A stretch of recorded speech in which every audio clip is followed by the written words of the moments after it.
Magandang araw mga bata! Narito muli tayo sa ating asignaturang Araling Panlipunan. Tayo ay nasa unang markahan, ikalawang linggo. Tayo ay gagamit ng Pivot 4A na module. Ang ating pag-aaralan ngayon ay ang kinalalagyan ng mga lalawigan sa rehiyon batay sa direksyon. Ako nga pala, si Teacher Nathan, ang inyong magiging guro sa oras na ito. Pero bago tayo dumako sa ating magiging aralin ngayong araw, magbalik-aral muna tayo ng ating nakaraang leksyon. Ano nga ba ang mapa? Ang mapa ay ang representasyon sa papel ng isang lugar, kabuuan man o bahagi lamang. Ano ang mga simbolo o pananda na makikita sa mapa? Ang mga simbolo ay kumakatawan sa mga bagay. Bakit kaya mahalagang malaman ang kahulugan ng mga simbolo na makikita sa mapa? Mahalagang maintindihan ang kahulugan ng bawat simbolong ginagamit sa mapa upang mas mapadali ang paghahanap sa lugar na gustong makita o mapuntahan.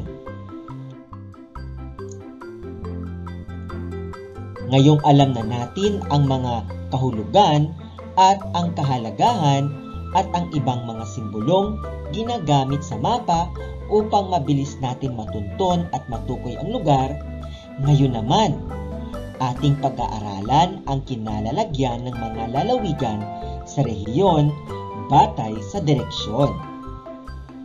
Handa na ba kayong makinig mga bata?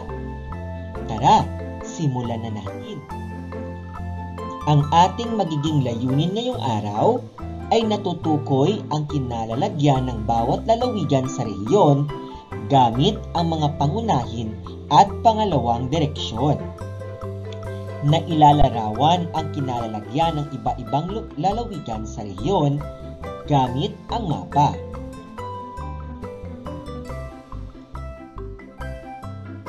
May hawak ka ba ngayong mapa? Saan ba matatagpuan sa mapa ang iyong lalawigan? Paano tutukuyin ang lokasyon ng mga karatig lalawigan sa rehiyon ng Calabarzon? Makikita sa mapa ang pangunahin at pangalawang direksyon at ang distansya ng mga lugar sa isa't isa.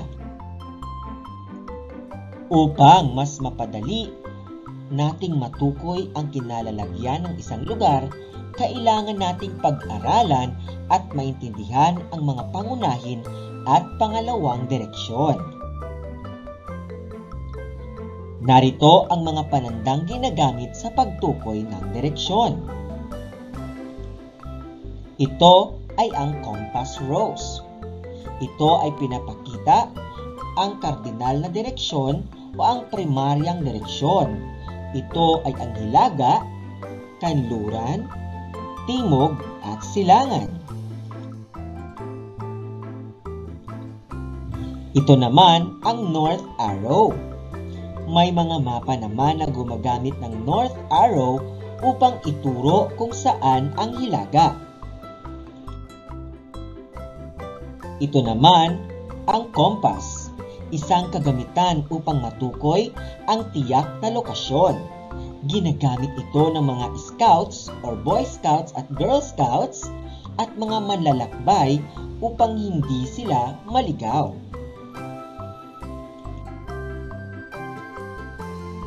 Ito ang mga pangunahing direksyon. Ito ay ang hilaga o north, silangan or east, timog o south, kanluran o west. Tingnan ang larawang ito. Matutukoy mo ba ang mga direksyon ng mga lugar na ito?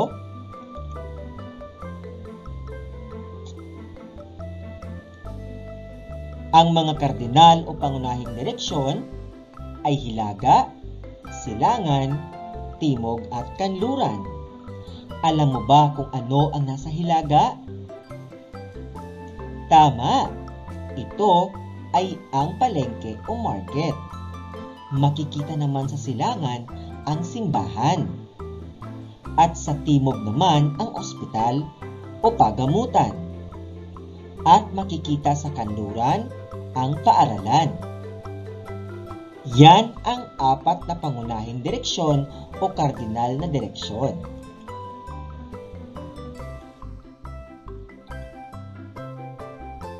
Tingnan naman ang mga larawang ito. Makikita sa silangan kung saan, syempre, makikita ang sinag ng araw. Kung saan naman makikita ang paglubog ng araw ay nasa kanluran. Tandaan, sumisikat ang araw sa silangan, lumulubog ang araw sa kanluran. Paano kung isang lugar ay hindi eksaktong makikita sa kardinal o pangunahing lokasyon at ito ay nasa pagitan ng hilaga at silangan, ng timog at ng kanluran?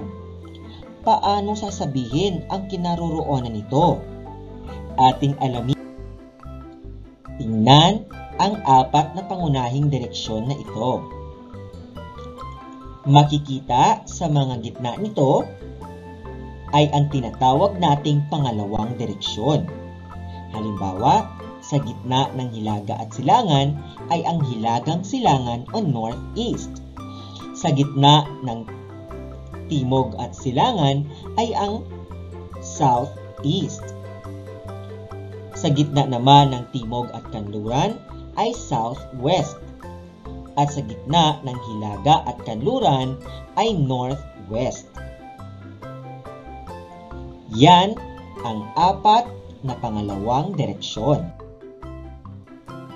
Ang hilagang silangan ay nasa pagitan ng hilaga at silangan.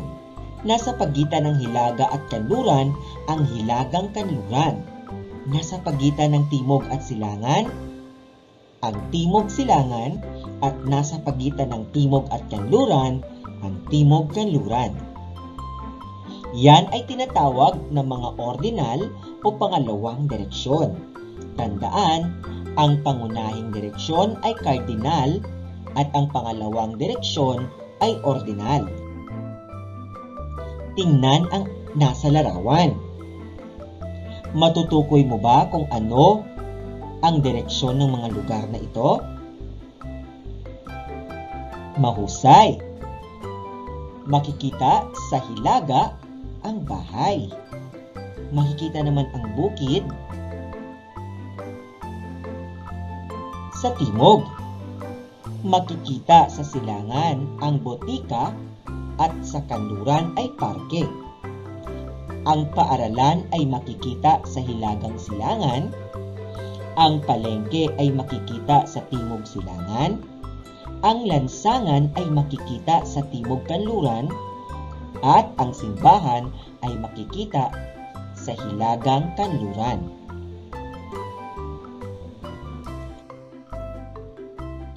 Tingnan at pag-aralan ang mapa ng Rehiyon 4A Calabarzon.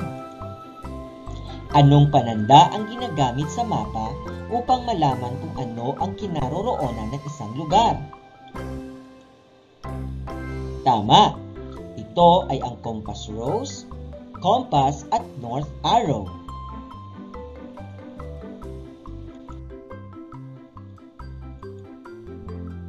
Ito ang mapa ng Rehiyon 4A Calabarzon. Anong lalawigan matatagpuan sa hilaga ng Rehiyon 4A? Kung ang sagot mo ay Rizal, mahusay! Tama ang iyong sagot. Pag-aralan muli ang mapa ng Rehiyon 4A. Anong lalawigan naman ang nasa timog ng lalawigan ng Rizal? Kung ang sagot mo ay Laguna, mahusay! Tama ang iyong sagot. Anong lalawigan ang nasa timog silangan ng Laguna? Kung ang sagot mo ay Quezon, Magaling! Tama ang iyong sagot. Anong lalawigan ang nasa timog kanluran ng Laguna? Tama! Ito ay Batangas. Anong direksyon ang kinaroroonan ng lalawigan ng Cavite? Magaling! Ito ay nasa kanluran. Mahalaga ba ang direksyon upang matukoy ang kinalalagyan ng isang lugar? Tama! Mahalaga ang direksyon sa pagsasabi ng lokasyon ng iba't ibang lugar. Ang kaalaman dito ay nakatutulong sa mga manlalakbay o traveler. Tandaan, mahalaga ang direksyon sa pagsasabi ng lokasyon ng iba't ibang lugar. Ang kaalaman dito ay makatutulong sa mga manlalakbay. Ang apat na mga pangunahing direksyon ay ang hilaga, kanluran, timog at silangan. Sa pagitan ng mga pangunahing direksyon, matatagpuan ang mga pangalawang direksyon. Ito ay ang hilagang silangan, hilagang kanluran, timog silangan at timog kanluran. Ano-ano ang mga pangunahing direksyon? Ano-ano ang mga pangalawang direksyon? Tama ang iyong sagot.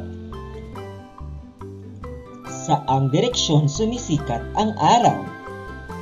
Kung ang sagot mo ay nasa silangan, magaling! Tama ang iyong sagot. Saang direksyon naman lumulubog ang araw? Ito ay lumulubog sa kanluran.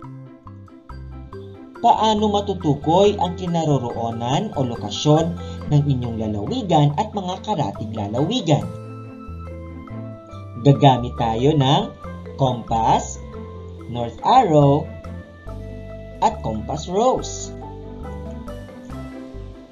Ngayong alam mo na ang pangunahin at pangalawang direksyon, dumako tayo sa ating pagsasanay. Basahin ang mga pangungusap na aking ibibigay. Piliin sa loob ng kahon ang salitang inilalarawan o binibigyan ng paliwanag. Ang mga pangunahing direksyon ay tinatawag ding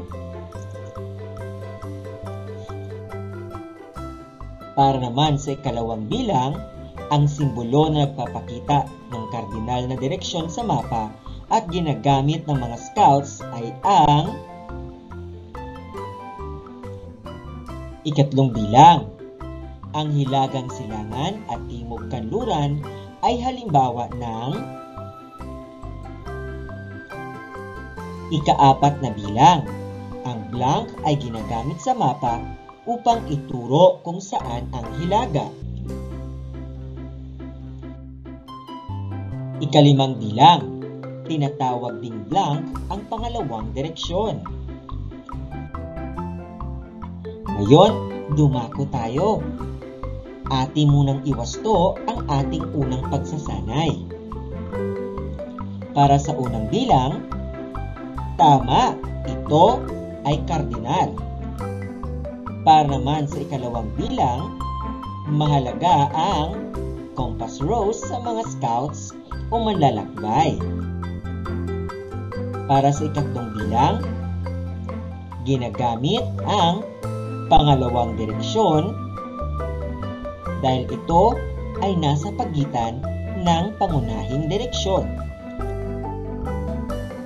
Ginagamit naman ang north arrow upang ituro kung saan ang hilaga. Tinatawag na ordinal ang pangalawang direksyon. Nakuha mo ba ng tama ang ating pagsasanay? Kung oo, binabati kita dahil nakuha mo ito at na-perfect mo ang ating pagsasanay. Alam kong marami kayong natutuhan sa ating aralin ngayong araw. Laging tandaan, may apat na pangunahing direksyon tapat na pangalawang direksyon. Hanggang sa muli nating pagkikita mga bata, maraming salamat sa inyong pakikinig. Hanggang sa muli, ako si Teacher Nathan, laging tatandaan, mag-aral ng mabuti dahil lamang ang batang may alam sa Araling Panlipunan.